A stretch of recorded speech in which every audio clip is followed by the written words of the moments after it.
বনি ইসরায়েলের সমাজে একসময় অনেক আবেদ, জাহেদ, আল্লাহভীরু মানুষ বসবাস করত। সেই যুগে এক আল্লাহভীরু আবেদ ছিলেন, যিনি দিন-রাত আল্লাহর ইবাদতে মগ্ন থাকতেন। তার জীবন ছিল একেবারে দুনিয়ার মোহমুক্ত। নামাজ, রোজা, কুরআন তেলাওয়াত, সেজদা আর আল্লাহর জিকিরে তিনি ডুবে থাকতেন। তিনি মানুষের সাথে খুব কম মেলামেশা করতেন, যেন তার ইবাদতে কোনো ব্যাঘাত না ঘটে। দূরবর্তী এক এলাকায় তার বাসস্থান ছিল, যেখানে তিনি একাকী ইবাদত করতেন। কিন্তু শয়তান কখনো আল্লাহর প্রিয় বান্দাদের ছাড়ে না। বনি ইসরায়েলের সমাজে এক যুবতী নারী ছিল, যার সৌন্দর্য, আকর্ষণ এবং মোহ যে কাউকে বিভ্রান্ত করতে পারত। সে ছিল লম্পট প্রকৃতির, অর্থসম্পদ, ভোগবিলাস ও জেনার প্রতি আসক্ত। শয়তান তাকে ব্যবহার করল সেই আবেদকে পথভ্রষ্ট করার জন্য। সে নারী পরিকল্পনা করল আবেদের সামনে নিজেকে হাজির করবে এবং তাকে জেনায় প্রলুব্ধ করবে। একদিন সেই নারী সুন্দর পোশাক পরে, সুগন্ধি ব্যবহার করে, চুল সাজিয়ে গায়ে অলংকার পরে আবেদের খুঁটির ঘরের সামনে এসে দাঁড়ালো। আবেদ তার ইবাদতে মগ্ন ছিলেন। নারী বলল, হে আল্লাহর বান্দা, আমি পথহারা নারী, আমার জন্য কিছু দোয়া করুন, আমাকে আশ্রয় দিন। আবেদ প্রথমে ভয় পেয়ে গেলেন, কারণ তিনি নারীর রূপ সৌন্দর্য দেখলেন এবং বুঝলেন এটা ফিতনা। তিনি বললেন, তুমি দূরে যাও, আমি পুরুষ, তুমি নারী, আমার কাছে আসা আমার জন্য বিপদ। কিন্তু নারী থামল না। সে কাঁদতে লাগল, তার চোখ থেকে অশ্রু গড়িয়ে পড়তে লাগল। বলল, আমার কোথাও যাওয়ার জায়গা নেই, আমি রাত কাটানোর আশ্রয় চাই। আবেদ একটু দয়া অনুভব করলেন, ভাবলেন হয়তো সত্যিই এই নারী বিপদে পড়েছে। তিনি তাকে বাইরে এক কোণে থাকতে দিলেন, কিন্তু শয়তান ধীরে ধীরে পরিকল্পনা সাজাচ্ছিল। নারী রাতে আবেদের ঘরে ঢুকে পড়ল। সে বলল, আমি খুব ভয়ে আছি, বাইরে থাকতে পারছি না। হে আল্লাহর বান্দা, আমাকে আপনার ঘরের ভেতরে থাকতে দিন। আবেদ প্রথমে অস্বীকার করলেন, কিন্তু পরে দয়া করে তাকে ভেতরে থাকতে দিলেন। নারী ভিতরে গিয়ে তার রূপ ও সৌন্দর্য প্রদর্শন শুরু করল। সে ইচ্ছাকৃতভাবে আবেদের সামনে বসল, কখনো চুল খুলল, কখনো মিষ্টি হাসল। আবেদ তার ইবাদত চালিয়ে গেলেন, কিন্তু মনে মনে ভয় পাচ্ছিলেন। শয়তান তার অন্তরে কুমন্ত্রণা দিল, দেখছ কত সুন্দর এই নারী, যদি তুমি একবার তাকে কাছে পাও তাহলে তোমার তৃষ্ণা মিটবে। আল্লাহর কাছে পরে তাওবা করবে, তিনি ক্ষমাশীল। এভাবে শয়তান ধীরে ধীরে আবেদের হৃদয় জেনার বাসনা ঢুকিয়ে দিল। আবেদ কাঁপতে লাগলেন, কখনো কুরআন তেলাওয়াত করতে লাগলেন, কখনো সেজদায় পড়ে আল্লাহর কাছে আশ্রয় চাইলেন। কিন্তু নারী আরও কাছাকাছি এলো। সে তার কাঁধে হাত রাখল, মিষ্টি কণ্ঠে বলল, হে আল্লাহর বান্দা, তুমি তো মানুষ, তুমি তো পুরুষ, তোমারও তো দেহ আছে, চাহিদা আছে, কেন তুমি এত কঠোর হচ্ছ? একবার আমাকে কাছে নাও, আমি তোমার কাউকে বলবো না, আমি প্রতিশ্রুতি দিচ্ছি। আবেদ ভেতরে ভেতরে দ্বন্দ্বে পড়ে গেলেন, একদিকে ঈমান, অন্যদিকে শয়তানের কুমন্ত্রণা। নারী তাকে একেবারে আলিঙ্গন করে ফেলল। আবেদ তখন তার নিয়ন্ত্রণ হারিয়ে ফেললেন। তিনি শয়তানের ফাঁদে পড়ে গেলেন এবং নারীটার সাথে জেনে লিপ্ত হলেন। এই প্রথমবার তার ইবাদতের জীবন ভেঙে গেল। তিনি বুঝলেন যে তিনি এক বড় গুনাহে পড়ে গেছেন। নারীর সাথে জেনার পর ভেতরে ভয় আসলো, কিন্তু শয়তান আবার কুমন্ত্রণা দিল, এখন তো হয়ে গেছে, আরেকবার করলে ক্ষতি কি? আবেদ আস্তে আস্তে নারীর প্রতি আসক্ত হয়ে পড়লেন। এভাবে প্রথম রাতে তাদের মধ্যে জেনার সূচনা হলো। নারী হাসল, কারণ তার উদ্দেশ্য সফল হলো। আবেদ কেঁদে ফেললেন, কারণ তার ইবাদতের পবিত্রতা নষ্ট হয়ে গেল। কিন্তু শয়তান তার হৃদয় আরও গভীরভাবে দখল নিতে শুরু করল। আবেদ প্রথম রাতে শয়তানের ফাঁদে পড়ে জেনায় লিপ্ত হওয়ার পর ভোরবেলা তার অন্তর ভীষণ অশান্ত হয়ে গেল। নামাজের সময় হলে তিনি নামাজ পড়তে দাঁড়ালেন, কিন্তু কিরাত মুখে আসছিল না। সেজদাহে গেলে তার অন্তর থেকে কান্না বের হচ্ছিল। তিনি নিজের মনে বললেন, হায়, আমি কি করলাম? এত বছর আল্লাহর ইবাদত করে যে আমানত রেখেছিলাম, এক রাতেই সব নষ্ট করে দিলাম। আমি কি আল্লাহর ওয়ালির মর্যাদা হারালাম না? কিন্তু শয়তান তার কানে ফিসফিস করে বলল, তাওবা করবে পরে, এখনো সুযোগ আছে। তুমি এই নারীকে হারাতে পারো না। তোমার তো দেহ আছে, কামনা আছে, আবার কাছে যাও, এবার উপভোগ করো। আবেদ আবার দ্বিধায় পড়ে গেলেন। নারীও তখন ধীরে ধীরে আরও কাছে আসতে লাগল। সে বলল, হে আবেদ, তুমি তো আল্লাহর বান্দা, কিন্তু তুমি মানুষ, আমি নারী। আল্লাহ তো আমাদেরকে একে অপরের জন্য সৃষ্টি করেছেন। তুমি যদি একবার আমাকে কাছে পাও, তবে আবার ইবাদত চালিয়ে যেতে পারবে। তাওবা তো সব গুনাহকে মুছে দেয়। এইভাবে শয়তান এবং নারী মিলে আবেদকে আবারও প্রলুব্ধ করল। কয়েকদিনের মধ্যে তারা বহুবার জেনায় লিপ্ত হল। আবেদের হৃদয় ধীরে ধীরে কালো হয়ে গেল। তার চোখ থেকে আল্লাহ ভীতি চলে যেতে লাগল। আগে তিনি রাতে কেঁদে কেঁদে নামাজ পড়তেন, কিন্তু এখন নারীর সঙ্গ ছাড়া থাকতে পারছিলেন না। একদিন নারী গর্ভবতী হয়ে পড়ল। তখন তার ভেতরে ভয় ঢুকল। যদি এই খবর সমাজে ছড়িয়ে যায়, তবে আমি তো ধ্বংস হব, আর আবেদও সমাজে অপমানিত হবে।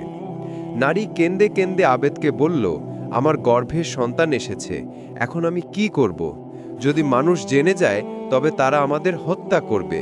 তুমি কিছু করো। আবেদ ভয়ে কাঁপতে লাগলেন। তিনি বুঝতে পারছিলেন না কি করবেন। শয়তান তখন তাকে ভয় দেখালো, যদি মানুষ জানতে পারে, তবে তোমাকে মারবে। তোমার এত বছরের ইবাদত কেউ মানবে না, তোমার বদনাম হবে। একটাই উপায় আছে, এই নারীকে আর শিশুটিকে গোপনে মেরে ফেলো, তাহলে কেউ জানতে পারবে না। প্রথমে আবেদ ভয়ে থমকে গেলেন। তিনি কখনো কল্পনাও করেননি যে তিনি হত্যা করবেন।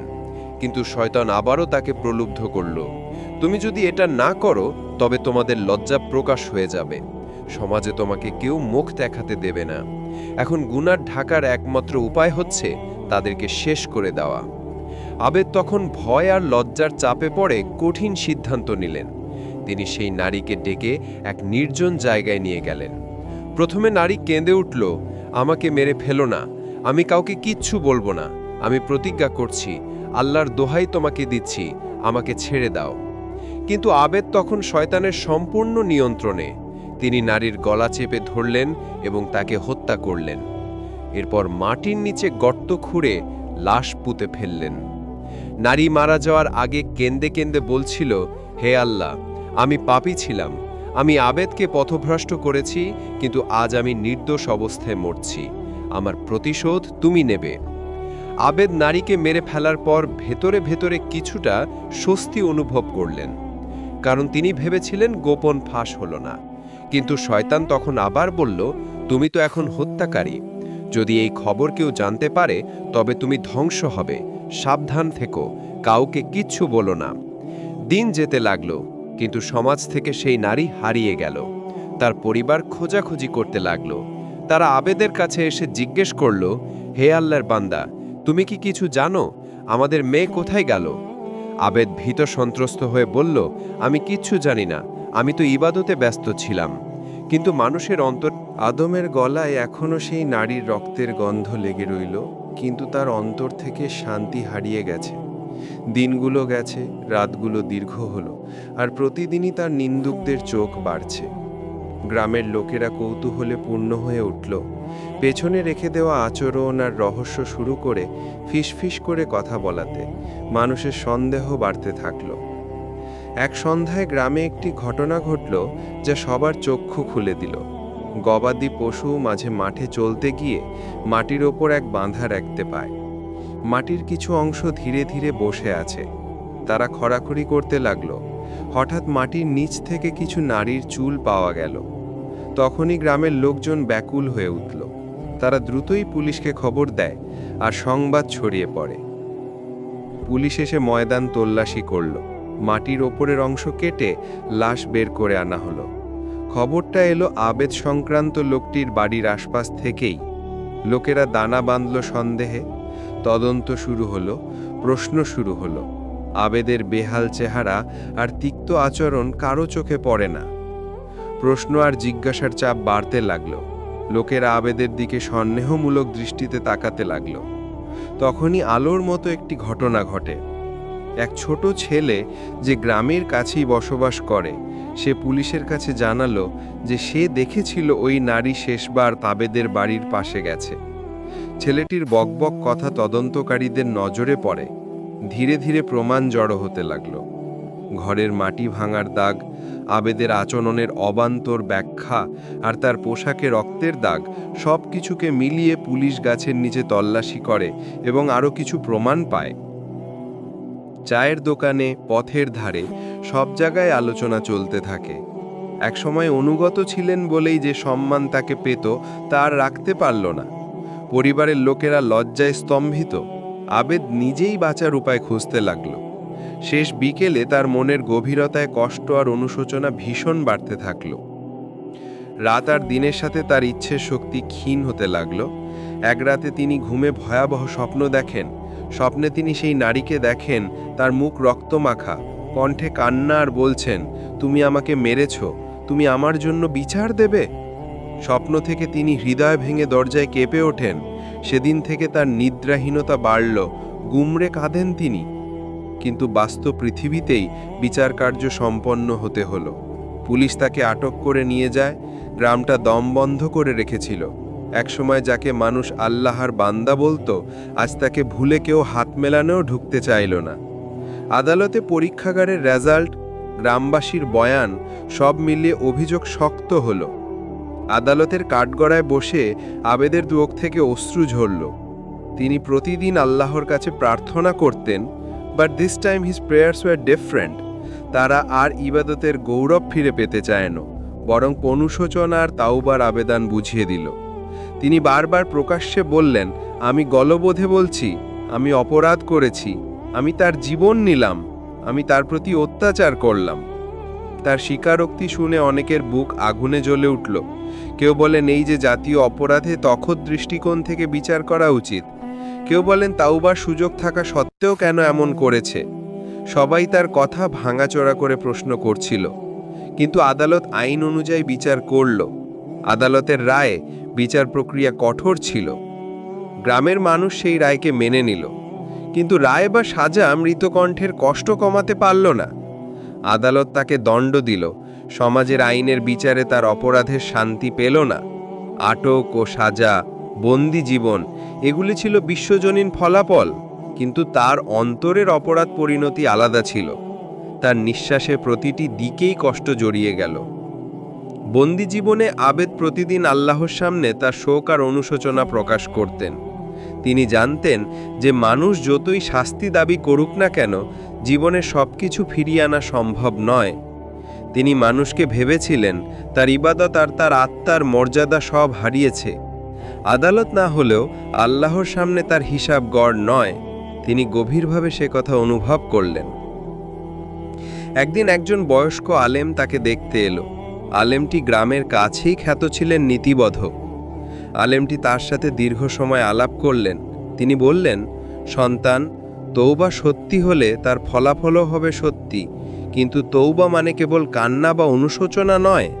তৌবা মানে পরিবর্তন, মানুষকে বদলানো, আর যদি সম্ভব হয় হারানো মানুষের ক্ষত পূরণ করা। আবেদ কেঁদে কেঁদে বললেন, আমি কিভাবে তার ক্ষত পূরণ করব? সে তো আর বাঁচে না। আলেমটি নিরুত্তরভাবে বললেন, তুমি তার জন্য দোয়া করো, মানুষের কাছে স্বীকার করে নাও। তিনি যারাই থাকুক, তোমার গাঢ় গুনাহে প্রতিকার করতে চেষ্টা করো। খারাপকে মেনে নিয়ে তার স্মৃতিকে সম্মান দাও। মানুষের কাছে ক্ষমা চাও এবং জীবনের বাকিটুকু আল্লাহর পথে নিঃস্বার্থভাবে ব্যয় করো। আবেদ সেই পরামর্শ পালন করতে লাগল। তিনি কারাবাসে থেকে দীর্ঘ সময় নাচ, গান, বিলাসিতা সব ভেঙে দিয়ে আল্লাহর স্মরণে সময় কাটালেন। প্রতিদিন তিনি নিত্যকার অপরাধের জন্য আল্লাহর কাছে শুকরিয়া ও তৌবা জানালেন। তিনি গ্রামের দরিদ্রদের সাহায্য করলেন যতটা সম্ভব, নিজেকে মানুষের সেবায় উৎসর্গ করলেন। তিনি জানতেন তার করা পাপ পুরোপুরি মুছে যাবে না, কিন্তু জীবনের বাকি অংশে যদি সে সত্যিকারের পরিবর্তন দেখাতে পারে, হয়তো আল্লাহর রহমতে কিছুটা শান্তি পাওয়া সম্ভব। সময় কতকাল গড়িয়ে গেছে, গ্রাম ধীরে ধীরে তার নিজস্ব জীবনে ফিরেছে। কিন্তু ওই নারীর স্মৃতি আর বাকিলা ভোলেনি। গ্রামের শিশুদের কাহিনী শুনিয়ে বলা হতো, এমনভাবে পাপ করো না, কারণ শাস্তি তোমার পিছু ছাড়বে। গ্রামের মধ্যে সচেতনতা বেড়ে গেল। মানুষ তাদের আচরণ আর মূল্যবোধ নিয়ে পুনরায় ভাবতে লাগলো। এক সন্ধ্যায় সালাজ থেকে ফেরার পথে একজন মহিলা এসে কারাবাসের গেটে দাঁড়িয়ে থাকেন। সে নারী ওই নিহত নারীর কোনো আত্মীয় বা পরিচিত হতে পারে। তিনি আবেদকে ধৈর্য ধরে বললেন, তুমি যা করেছ আমি তা মঞ্জুর করি না, তবু আমি তোমাকে শাস্তির বাইরে রেখে দেব না। তুমি যদি সত্যিকারের তৌবা করো, তবে সেই তৌবার প্রমাণ মানুষকে দেখাও। সেই কণ্ঠে কোনো বিচারের রাগ ছিল, কিন্তু একই সঙ্গে মরহমতও জড়িত ছিল, কারণ সেই নারীও নিজে শোকাকুল। আবেদ কেঁদে পড়লেন, তার কণ্ঠ কেঁপে উঠল। সে জানত আর কোনো আড়াল নেই। সে সব স্বীকার করল। পুলিশ, আদালত, গ্রাম সবাই তার অপরাধ জানল। মানুষের বিক্ষোভ, কাঁদা চোখ এবং সামাজিক অবমাননার মাঝে সে নিজেকে পিপাসিত দেখতে পেল। কিন্তু কি করার আছে? সে এখন নিঃশেষ হয়ে আল্লাহর কাছে ক্ষমা প্রার্থনাই করতে পারেন। বছর পেরিয়ে গেল। আবেদের জীবন সংকুচিত হলো। সে তার গৃহকর্মের মাধ্যমে গ্রামের দরিদ্রদের খোঁজ খবর নেওয়া, নিজের অতীত নিয়ে প্রতিদিন পোস্ট মর্যাদায় নিজেকে দমন করে রাখে। তার আত্মা যন্ত্রণায় কাঁদে, কিন্তু সে প্রতিদান হিসেবে মানুষের পাশে দাঁড়ায়। কিছু মানুষ তাকে কাছে নেয়, কেউ গ্রামবাসীর কাছে ভেবেছে তার তৌবা সত্যি, কেউ আবার কড়া দৃষ্টিতে দেখেছে। কিছুদিন পর গ্রামে এমন একটি ঘটনা ঘটল যা সকলের মনে শক্ত করে দিল। এক রাতে আকাশে অদ্ভুত এক আলো জ্বলে উঠল। অনেকেই বলল সেটি আলোকিত চিহ্ন। কিছু মানুষের হৃদয়ে যখন পরিবর্তন আসে, তখন আল্লাহর রহমত নেমে আসে। গ্রামের বাসীদের কাহিনীতে এটি যোগ হলো, কিন্তু কেউই পুরোপুরি নিশ্চিত ছিল না এটি বাস্তব নয় নিছক বিকল্প ব্যাখ্যা। অবশেষে সময় এলো। আবেদের জন্য আদালত যে রায় দিল সেটি পুরোপুরি সম্পন্ন হলো।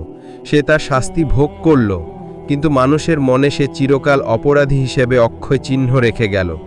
তার মৃত্যু বা জীবনের শেষ অংশ কেমন হলো সেটি বিভিন্ন লোক নানা রকম বলেছে। কেউ বলে তার মৃত্যু কষ্টকর ছিল, কেউ বলে তিনি শেষ জীবনে আল্লাহর কাছে আধেক হাকিকত পেয়েছেন, কেউ বলে আবার সবই মানুষের কল্পনা। কিন্তু মূল শিক্ষাটি গ্রামে বাস করল। মানব জীবনে নিয়ন্ত্রণ হারানো, শয়তানের কুমন্ত্রণা এবং লজ্জার ভয়ে অপরাধ ঢাকা সবই ভয়ানক ফল দেয়।